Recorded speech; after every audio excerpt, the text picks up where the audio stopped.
పశ్చిమ గోదావరి జిల్లా ఉండిలో హిందూ ధర్మ పరిషత్ ఆధ్వర్యంలో తిరుపతి లడ్డు అపవిత్రతకు నిరసనగా భారీ ర్యాలీ జరిగింది. మెయిన్ రోడ్డుపై మానవహారం నిర్వహించారు. తిరుపతి లడ్డు అపవిత్రతకు కారణమైన వారిని గుర్తించి తక్షణమే చర్యలు తీసుకోవాలని, అలాగే లడ్డు ప్రసాదం రేటు తగ్గించాలని, ఉచిత దర్శనాలను తిరిగి ప్రారంభించాలని, హిందువుల మనోభావాలను గౌరవించి టీటీడీలో హిందువులు మాత్రమే ఉండేలా చూడాలని హిందూవాదులు డిమాండ్ చేశారు. ఈ కార్యక్రమంలో సన్నిధి రాజు, చలపతిరావు, నల్లప్రసాద్, అలగిరి ఆనంద్, తక్కెళ్ల నరేష్, బండి బాలశ్రీను, పతివాడ బుజ్జి మహిళలు పాల్గొన్నారు. దాన్ని ఖండిస్తూ ఈ రోజు మన ఉండి మండలం ఉండి గ్రామంలో ఈ యొక్క ర్యాలీ కార్యక్రమాన్ని నిర్వహించడం జరుగుతున్నది. దీని ముఖ్య ఉద్దేశం ఏదైతే మన హిందూ దేవాలయాల్లో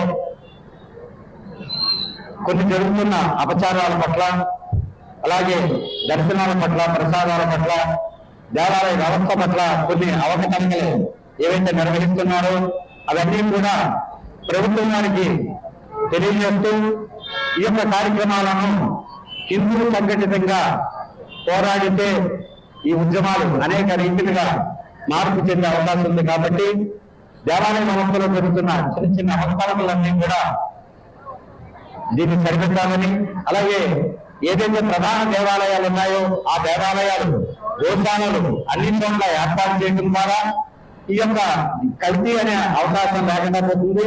అలాగే ప్రతి ప్రధాన దేవాలయంలో అనేక వేల కోట్ల రూపాయలు అన్య కార్యక్రమాలకు ఉపయోగిస్తున్నారు. కాబట్టి హిందూ ధర్మాన్ని, హిందూ ప్రసాదాలను, పవిత్రతను కాపాడవలసిన హిందూ దేవాలయాలు ఏవైతే ఉన్నాయో అవన్నీ కూడా ఆ ముడి సరుకులను కూడా ఆ దేవాలయాలే నిర్వహించేలాగా, ఆ కార్యక్రమాల వల్ల హిందూ సోదరులకు కొన్ని ఉద్యోగ అవకాశాలు, ఉపాధి అవకాశాలతో పాటు స్వచ్ఛతకు, ఆ యొక్క పవిత్రతకు ఇబ్బంది కలగని రీతిలో జరుగుతాయి. కాబట్టి ఇవన్నీ కూడా పరిగణలోకి తీసుకుని పరిస్థితులు జరుగుతున్నాయో దాన్ని ఖండిస్తూ ఈ రోజు మన ఉండి మండలం ఉండి గ్రామంలో ఈ యొక్క ర్యాలీ కార్యక్రమాన్ని